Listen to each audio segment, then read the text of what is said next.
بسم اللہ الرحمن الرحیم۔ السلام علیکم۔ میری اس تحریر کا مقصد صرف اتنا ہے، جو غلطیاں غرور و تکبر میں مجھ سے ہوئیں وہ آپ نہ کریں، اور یہ کوئی کہانی نہیں، ایک بات سچ پر مبنی ہے۔ میں ایک جاب ہولڈر لڑکی ہوں، الحمدللہ گریڈ 18 کی ملازم ہوں ایجوکیشن ڈپارٹمنٹ میں، اور بدقسمتی سے 2 بچوں کی ماں اور خلا یافتہ ہوں۔ عورت ہمیشہ جذباتی ہوتی ہے، جذبات میں آ کر فیصلہ کر لیتی ہے، جو کہ نہیں کرنا چاہیے۔ اپنے جذبات کو قابو میں رکھنا چاہیے۔ 37 میری عمر ہے، 28 کی عمر میں میری شادی ہوئی تھی۔ میری شادی اپنی فیملی میں ہوئی تھی۔ میرے ہسبینڈ بھی ایک گورنمنٹ جاب ہولڈر تھے، ہیلتھ ڈپارٹمنٹ میں وہ جاب کرتے تھے، گریڈ 15 میں۔ میری پہلی اولاد بیٹا تھا۔ بیٹے کی پیدائش تک ہم جوائنٹ فیملی میں رہے اور اچھا وقت گزرا۔ اب میں ویسے جھوٹ کیوں بولوں کہ جوائنٹ فیملی میں مجھے کوئی مسئلہ تھا یا کبھی ہوا، بہت اچھے تھے وہ، مگر مجھے جوائنٹ فیملی میں رہنے کا دل نہیں کرتا تھا۔ میں نے اپنے ہسبینڈ سے کہا، ہم اپنا گھر بناتے ہیں اور الگ ہو جاتے ہیں۔ ہم دونوں کی سیلری اتنی تو ہے کہ ہم 1 سال میں اپنا گھر بنا ہی لیں گے، اور گاڑی بیچی پڑی تو بیچ کر پہلے گھر بناتے ہیں، پھر گاڑی لے لیں گے، اور اس بات پر تیار ہو گئے۔ میرے پاس جو پیسے تھے میں نے پلاٹ لے لیا، اور ایسے ہی ہم نے 1 سال کے اندر دونوں نے مل کر اپنا گھر بنا لیا۔ میری سیلری میرے ہسبینڈ سے زیادہ تھی۔ گھر بن گیا، ہم الگ ہو گئے۔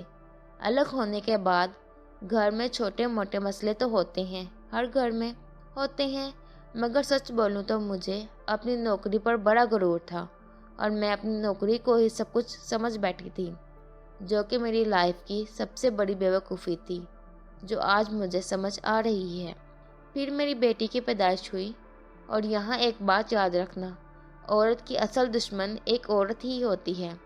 مرد اتنا نقصان نہیں پہنچاتا جتنی ایک عورت کو پہنچاتی ہے۔ گھر جو ہم نے بنانا تھا، اس میں زیادہ پیسے میرے لگے تھے، اور وہی غرور تکبر۔ گھر میں کوئی بھی بات ہوتی تو میں بات پر یہی طعنہ دے دیتی تھی کہ گھر میں میرے پیسے زیادہ ہیں، تمہارا کیا ہے؟ بس پھر دیکھتے ہی دیکھتے وہی میری کزن، جس کا آنا جانا زیادہ تھا، اس نے مجھے ورگلانا شروع کر دیا کہ تم اس سے زیادہ سیلری لیتی ہو، وہ کم لیتا ہے۔ ایسے ہی کہانیاں اس نے شروع کر دی۔ میرے دل میں ان کے لیے نفرت پیدا کرتی رہی۔ اس قدر اس نے زہر گھول دیا کہ میں اپنے بچوں تک کو بھول گئی۔ یہ بھی بھول گئی کہ میرے تو 2 بچے بھی ہیں۔ لڑائی جھگڑے بڑھتے گئے۔ ہم نے گاڑی لی تھی، اس میں بھی میرے پیسے زیادہ تھے۔ بدقسمتی میری کہ میں نے اپنے خاوند کو ایک دن کہہ دیا کہ یا تو مجھے آپ گاڑی دیں یا پیسے واپس کریں، یا پھر آج کے بعد آپ گاڑی استعمال نہیں کریں گے۔ یہ بات میرے لیے تو معمولی تھی، مگر ان کے لیے تو نہیں ہوئی، کیونکہ وہ میرے اندر زہر ہی اتنا گھول دیا گیا تھا۔ انہوں نے گاڑی بیچ دی اور میرے پیسے مجھے دے دیے۔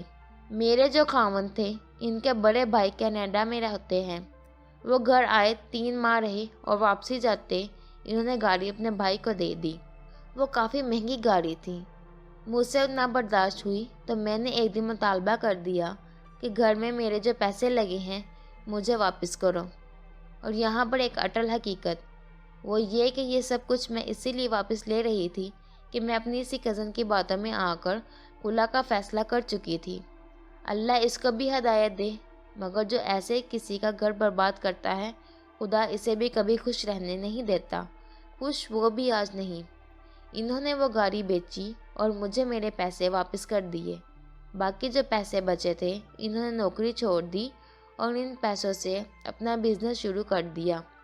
ایک ہوٹل اوپن کیا تھا۔ آج ان کے پاس اپنے ذاتی 3 ہوٹل ہیں، اور میں غرور تکبر میں ڈوبی ہوئی عورت، نفسیاتی مریض بن چکی ہوں۔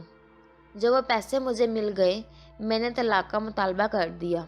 انہوں نے اور میرے گھر والوں نے مجھے تب بہت سمجھایا، مگر میری عقل پر پردہ پڑ چکا تھا، نہیں سمجھی، کیونکہ میری جو کزن ہے، اب یہاں آ کر مزید سچ لکھوں تو مجھ سے ہونے والی غلطیاں مجھے خود ایک عورت ذات کی توہین لگتی ہے۔ بہرحال میں اپنی کزن کی باتوں میں آ گئی۔ اس کا جو دیور تھا، اس کی پہلی بیوی فوت ہو چکی تھی۔ اس کی ایک بیٹی بھی تھی، اور وہ آدمی بھی میجر تھا۔ میں بھی زیادہ کی لالچ میں اور بڑے عہدے کی لالچ میں اس کی باتوں میں آ گئی اور طلاق لے لی۔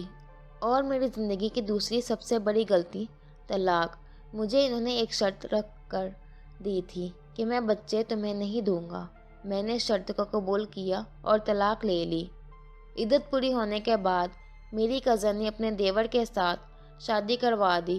4 ماہ وہیں رہی، نوکری بھی کرتی، پیسے وہ سارے لے لیتے۔ گھر ان کا بہت بڑا تھا مگر کوئی سکون نہیں، ہر وقت ٹارچر ہی کرتے۔ اپنے بچوں کو چھوڑ کر اس کی بچی کو سنبھالتی، صبح اسکول جاتی تو بچی کو ساتھ لے کر جاتی۔ ان کے گھر میں بڑی بڑی گاڑیاں، ڈرائیور، سب کچھ، مگر میں رکشے پر آتی جاتی۔ اور وہ میری کزن جس کی میں نے ہر بات مانی، وہاں میرے ساتھ اس کا رویہ ایسے ہو گیا تھا جیسے میں کوئی اس کی دشمن ہوں۔ وقت گزرتا گیا۔ جس نوکری کو اپنا سہارا سمجھتی تھی، 11 ماہ وہاں رہی۔ اپنی سیلری سے مجھے 10,000 مہینے کا ملتا تھا کہ یہی تمہارا جیب خرچ ہے۔ 11 ماہ کے بعد پتہ چلا کہ اس نے اسلام آباد شادی کر رکھی ہے پہلے سے ہی۔ وہاں میں نے بہت نبھانے کی کوشش کی اور یہ طے کر لیا تھا کہ اب کچھ بھی ہو یہاں سے نہیں جانا، مگر وہ بار بار کہتا جاؤ میری طرف سے تم آزاد ہو۔ بار بار ٹارچر کرتا کہ کسی طرح میں طلاق کا مطالبہ کروں۔ باپ تو ماں باپ ہوتے ہیں۔ ایک دن ابو نے مجھے کہا کہ کوئی بات نہیں، تم واپس آ جاؤ گھر، وہاں ایسے اذیت بھری زندگی نہ گزارو۔ وہاں سے بھی طلاق ہو گئی، واپس آ گئی امی ابو کے پاس۔ ابھی 2 ماہ پہلے میرے ابو کی وفات ہو گئی، وہی میرا سہارا تھے۔ بھائی 4 میں سب شادی، ان کی اپنی زندگی ہے، اپنے بچے۔ اب میری حالت یہ ہے، سیلری تو میں لیتی ہوں، وہ جاب جس پر مجھے بڑا غرور تھا وہ مجھے کوئی سہارا نظر نہیں آتی۔ پیسے تو آتے ہیں، لگاؤں کہاں؟ آج میں نے تحریر لکھی، بہت دکھی تھی۔ آج امی کے اسرار پر مجھے میرے بچوں سے ملوایا گیا۔ میں نے ان کو گاڑیاں اور کچھ کھلونے لے کر دیے۔ ان کے باپ نے ابھی کچھ دیر پہلے اپنے چھوٹے کے ہاتھ واپس لوٹا دیے، اور میرے بچے اپنی دوسری ماں کے ساتھ خوش ہیں۔ اب میری ایک ہی زندگی کی خواہش ہے جو میں کوشش بھی کر رہی ہوں۔ اگر وہ مجھے بچے ہی دے دے تو میں جو دن بدن نفسیاتی مریض بنتی جا رہی ہوں، شاید میں ٹھیک ہو جاؤں، مگر لگتا نہیں کہ مجھے وہ دیں گے۔ آپ لوگوں سے گزارش ہے، دعا کریں کہ دے دیں۔ جو غلطیاں میں نے کی اس قابل تو نہیں، مگر اللہ کے لیے کوئی کام مشکل نہیں۔ میری آپ تمام بہنوں سے گزارش ہے جو جاب ہولڈر ہیں، چاہے وہ پرائیویٹ سیکٹر میں ہے یا گورنمنٹ سیلری خاوند سے زیادہ ہے یا کم، کبھی جاب کو اپنا غرور، تکبر مت بنانا۔ پیسہ تو ہے، جاب ہے، مگر پیسہ انسان کا سہارا نہیں ہے۔ آپ پیسوں سے اور نوکریوں سے خوشیاں نہیں خرید سکتے۔ میری چھوٹی بہن ڈاکٹر ہے، گورنمنٹ جاب ہولڈر ہے، اس کے ہسبینڈ ایک پرائیویٹ سیکٹر میں جاب کرتے ہیں۔ میں جب ان دونوں کو سب کچھ مل جل کر بناتے دیکھتی ہوں تو مجھے اپنی زندگی سے اور نفرت ہونا شروع ہو جاتی ہے۔ میں نے کیوں کیا اپنے ساتھ ایسا؟ کیوں ہوا میرے ساتھ ایسا؟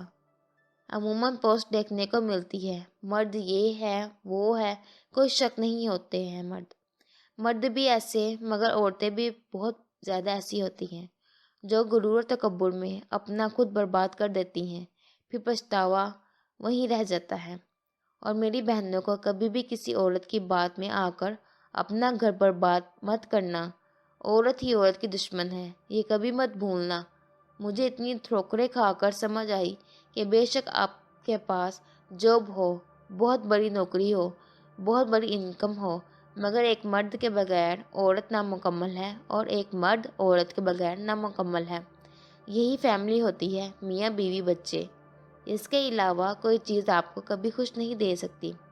اور یہ معاشرہ ایسا ہے، یہاں ایک اختلاف یافتہ عورت کتنی ہی پاک صاف کیوں نہ ہو، اس کو ہر کوئی غلط نظر سے ہی دیکھتا ہے۔ اپنے ہوں یا غیر، ہر کوئی غلط ہی سمجھتا ہے۔ اللہ ہر کسی کی بہن بیٹی کے نصیب اچھے کرے۔ غرور و تکبر سے اللہ ہر ایک کو بچائے۔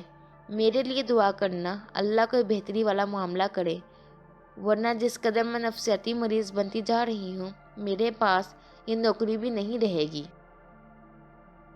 اگر آپ کو میری یہ کہانی اچھی لگی ہو تو ویڈیو کو لائک کریں اور اپنے دوستوں کے ساتھ شیئر کریں، اور چینل کو سبسکرائب کر کے بیل نوٹیفیکیشن کو آن کر لیں۔ اللہ حافظ۔